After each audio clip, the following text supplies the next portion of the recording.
नमस्कार दर्शक बंधु स्टोरी ओडिया एकेडमी को आपण मानक स्वागत। आपण मानक भल पाइबा आउ आशीर्वाद पाई स्टोरी ओडिया एकेडमी आज एते बाटरे आसी पहुँची। आपण मानक भल पाइबा सेमती थाउ। तेबे चलंतु कहानीटी को आरंभ करिबा। आजिर कहानी हेउची महादेव एवं तांकर एक सरल भक्त विषय रे। एक गाँव रे माधव नामक जड़े दुग्ध चाषी रहुथिले।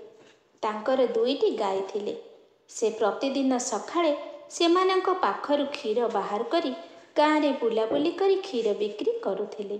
माधवंक नियम थिला जे क्षीर विक्रय करिबा परे तांको पाखरे जहा क्षीर रही जाउथिला ताको माधव रास्ता रे भगवान शिवंक मंदिर रे थिबा शिवलिंग उपरे एहाकू अर्पण करुथिले। तांको बंधु राजेश तांको प्रतिदिन एपरी करुथिबार देखुथिले। दिने तांको बंधु राजेश तांको पचारिले जे जदि तुमे पूरा गाँव रे दुग्ध विक्रय करिबा पई एते परिश्रम करुछ, जहा किछि क्षीर बाकी रही जाउची ताकू काहेकि शिवलिंग उपरे ढाଳି देउछ। अन्य लोक माने पानी रे अल्प क्षीर मिसाई शिवलिंग को अर्पण करती, तुमे काहेकि प्रतिदिन शुद्ध क्षीर को नष्ट करि देउछ। अवशिष्ट क्षीरु दही पनीर एवं घी मध्य प्रस्तुत करी बजार रे बिक्री करि पारंत। एथिरु बहुत उपकृत होई पारंत। माधव कहिले, राजेश मु पूजा पाठ रीतिनीति किछि जाने नाही, किंतु मु भोला बाबा को भक्ति करे पूजा करे। मु जणे अनाथ एवं तांको मोर पिता भावरे माने। सेतिपाई मु बाबा को क्षीर प्रदान करी तांकर सेवा करे। भोलेनाथ को दया हेतु मु भल भावरे चली जाए। आज पर्यंत बाबांक दयारु मो परिवार कौनसी असुविधा होई नाही।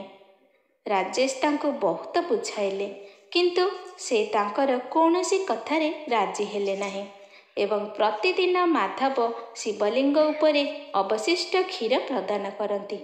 दिने जेतेबेले से शिवलिंग को दुग्ध अर्पण करुथिले, मंदिरर पुरोहित कहिले, पुत्र तुमे प्रतिदिन महादेव को क्षीर रे अभिषेक करुछ, तुमर इच्छा कौन? तुमर कौनसी मनस्कामना अछि कि? काहा पाई तुमे एसबु करुछ? माधव कहिले, मु भोलेनाथ कठारु किछि चाहे नाही। बाबांक दयारु मु भलरे चलुछि। मु पूजा पाठ जाने नाही। जेतेबेले मु देखिले किछि लोक पानी रे मिश्रित क्षीर बाबांकु देउछंती, मु भाबिली भोलेनाथ पानी रे मिश्रित क्षीर पी दुर्बल हो जाउथिबे, तेणु मु तांकु प्रतिदिन शुद्ध क्षीर प्रदान करे। एहा सुनी पुरोहित बाबा हसिबाकु लागिले। माधवंक भोलापण एवं अनन्य भक्ति द्वारा से अत्यंत आश्चर्य होइगले। दिने गाँव रे प्रबल वर्षा होइथिला। वर्षा हेतु गाँव रे क्षीर विक्रय करने माधव जाई पारि नथिले। तांकर समस्त क्षीर बळी पड़िला। से समस्त क्षीर नहीं मंदिर रे पहुँची गले।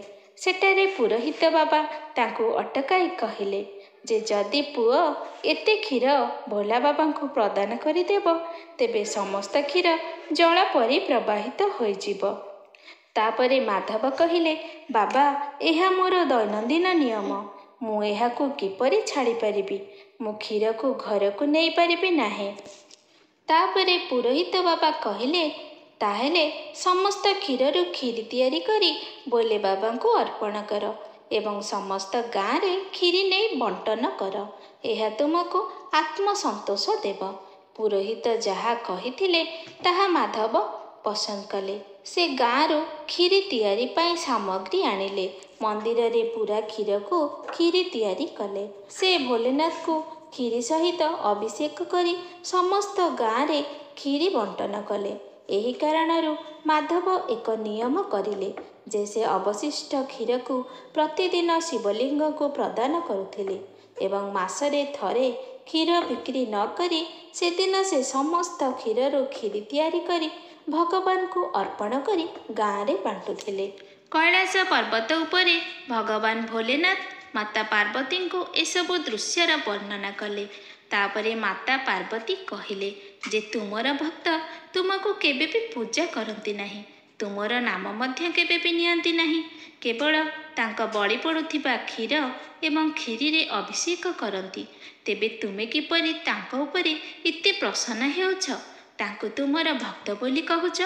ଭଗବାନ ଭୋଲେନାଥ କହିଲେ ଯେ ପାର୍ବତୀ, ତାଙ୍କର ନିରନ୍ତର ଭକ୍ତି, ନିଶ୍ଚଳ ପ୍ରେମ ମୋର ହୃଦୟକୁ ଜିତି ନେଇଛି। ଏଇ ଦୁନିଆର ସମସ୍ତେ ମୋତେ କିଛି ଇଚ୍ଛା ମନରେ ରଖି ପୂଜା କରନ୍ତି, କିନ୍ତୁ ମୋର ଏଇ ଭକ୍ତ ମୋତେ ବିନା ସ୍ୱାର୍ଥରେ ପୂଜା କରନ୍ତି। ମୋତେ ତାଙ୍କ ପିତା ବୋଲି ଭାବନ୍ତି ଏବଂ ମୋ ବିଷୟରେ ଚିନ୍ତା କରନ୍ତି ଯେ ପାଣିରେ ମିଶ୍ରିତ କ୍ଷୀର ଯୋଗୁଁ ମୁଁ କାଳେ ଦୁର୍ବଳ ହୋଇପଡ଼ିବି, ତେଣୁ ସେ ମୋତେ ଶୁଦ୍ଧ କ୍ଷୀରରେ ଅଭିଷେକ କରନ୍ତି। ପାର୍ବତୀ କହିଲେ, ମହାଦେବ, ତାହାହେଲେ ଆମେ ତାଙ୍କୁ ପରୀକ୍ଷା କରିବା ଉଚିତ।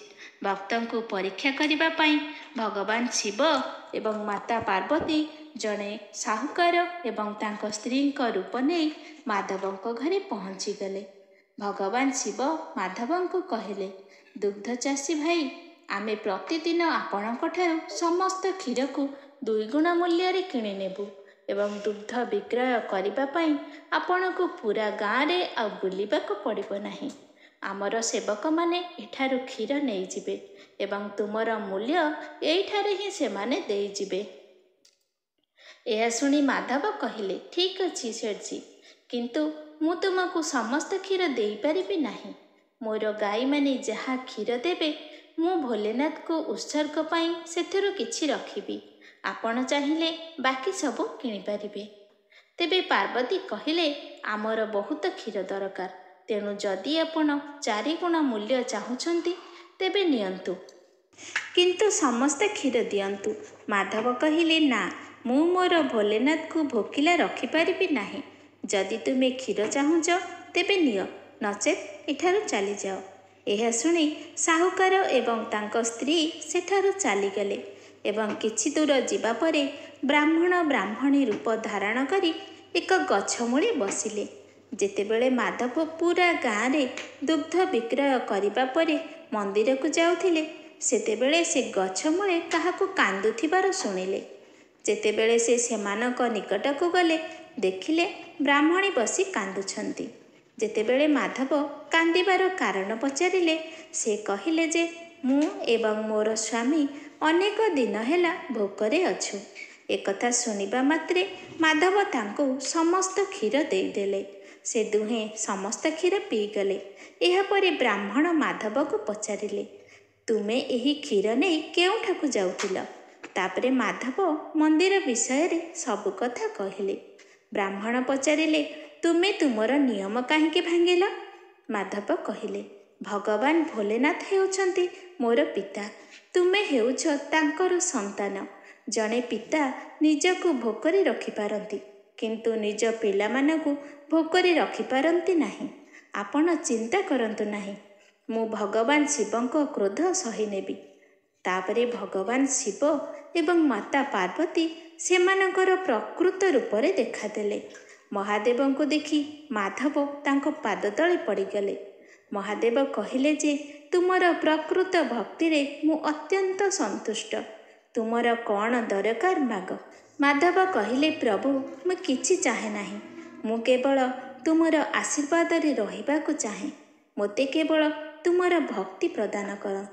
ଭଗବାନ ଶିବ କହିଲେ ଯେ ତୁମେ ଏହି ଦୁନିଆରେ ଯେତେ ଦିନ ଥିବ ମୋର ଉପାସନା ଜାରି ରଖିବ ଏବଂ ମୃତ୍ୟୁ ପରେ ତୁମେ ମୋକ୍ଷ ପାଇବ। ଏହି କଥା କହି ଭଗବାନ ଶିବ ଏବଂ ମାତା ପାର୍ବତୀ ଅନ୍ତର୍ଧ୍ୟାନ ହୋଇଗଲେ।